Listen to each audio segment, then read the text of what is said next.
बौद्ध धर्म के संस्थापक गौतम बुद्ध है। इन्हें एशिया का ज्योतिपुंज कहा जाता है।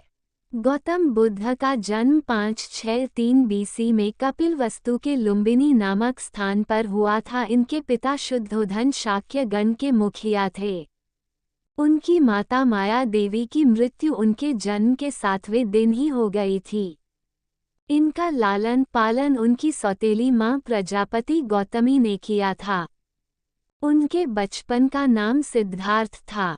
गौतम बुद्ध का विवाह 16 वर्ष की अवस्था में यशोधरा के साथ हुआ। उनके पुत्र का नाम राहुल था। सिद्धार्थ जब कपिलवस्तु की सैर पर निकले तो उन्होंने निम्न 4 दृश्य को क्रमशः देखा। 1 बूढ़ा व्यक्ति, 2 एक बीमार व्यक्ति, 3 शव एवं 4 एक सन्यासी। सांसारिक समस्याओं से व्यथित होकर सिद्धार्थ ने 29 वर्ष की अवस्था में गृह त्याग किया, जिसे बौद्ध धर्म में महाभिनिष्क्रमण कहा गया है। गृह त्याग करने के बाद सिद्धार्थ ने वैशाली के अलारकलाम से सांख्य दर्शन की शिक्षा ग्रहण की। अलारकलाम सिद्धार्थ के प्रथम गुरु हुए। अलारकलाम के बाद सिद्धार्थ ने राजगीर के रुद्रक्रामपुत से शिक्षा ग्रहण की।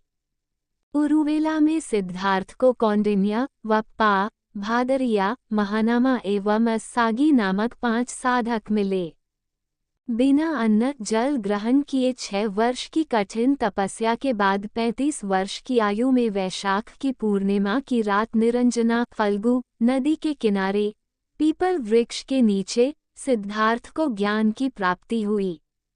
ज्ञान प्राप्ति के बाद सिद्धार्थ बुद्ध के नाम से जाने गए। वह स्थान बोध गया कहलाया। बुद्ध ने अपना प्रथम उपदेश सारनाथ में दिया, जिसे बौद्ध ग्रंथ में धर्मचक्र प्रवर्तन कहा गया। बुद्ध ने अपने उपदेश जनसाधारण की भाषा पाली में दिया। बुद्ध ने अपने उपदेश कौशल, वैशाली, कौशाम्बी एवं अन्य राज्यों में दिया। उन्होंने अपना सर्वाधिक उपदेश कौशल देश की राजधानी श्रावस्ती में दिया। उनकी प्रमुख अनुयायी शासक थे बिंबिसार, प्रसेनजित तथा उदयन थे। उनकी मृत्यु 80 वर्ष की अवस्था में 483 बीसी में कुशीनरा में चुंद द्वारा अर्पित भोजन करने के बाद हो गई, जिसे बौद्ध धर्म में महापरिनिर्वाण कहा गया है। मल्लों ने अत्यंत सम्मानपूर्वक बुद्ध का अंत्येष्टि संस्कार किया। एक अनुश्रुति के अनुसार मृत्यु के बाद बुद्ध के शरीर के अवशेषों को 8 भागों में बांटकर उन पर 8 स्तूपों का निर्माण कराया गया।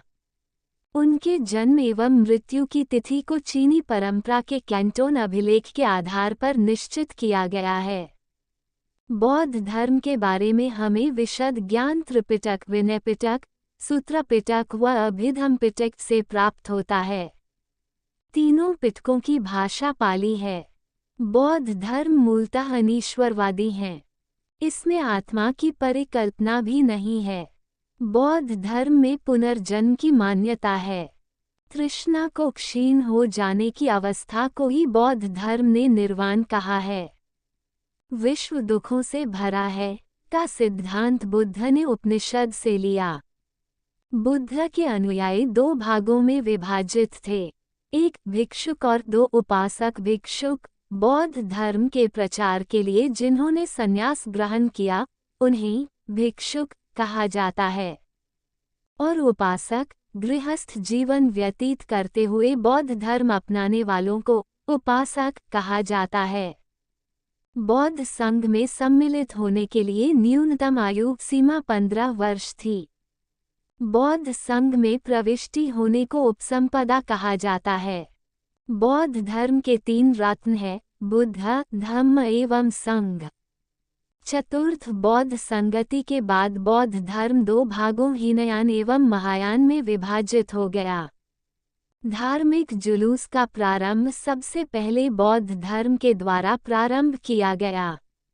बौद्ध का सबसे पवित्र त्योहार वैशाख पूर्णिमा है, जिसे बुद्ध पूर्णिमा के नाम से जाना जाता है।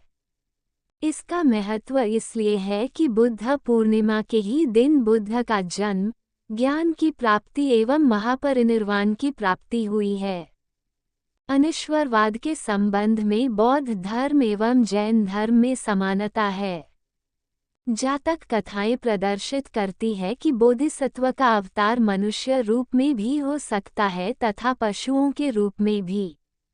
बोधिसत्व के रूप में पुनर्जन्म की दीर्घ श्रृंखला के अंतर्गत बुद्ध ने शाक्य मुनि के रूप में अपना अंतिम जन्म प्राप्त किया, किंतु इसके उपरांत मैत्रेय तथा अन्य अनाम बुद्ध अभी अवतरित होने शेष है।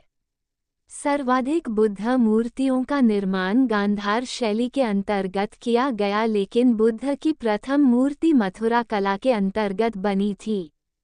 तिब्बत, भूटान एवं पड़ोसी देश में बौद्ध धर्म का प्रचार गुरु रिनपांच ने किया। इनका संबंध बौद्ध धर्म के बजयान शाखा से था। इनकी 123 फीट ऊंची मूर्ति हिमाचल प्रदेश रेवाल सर झील में है।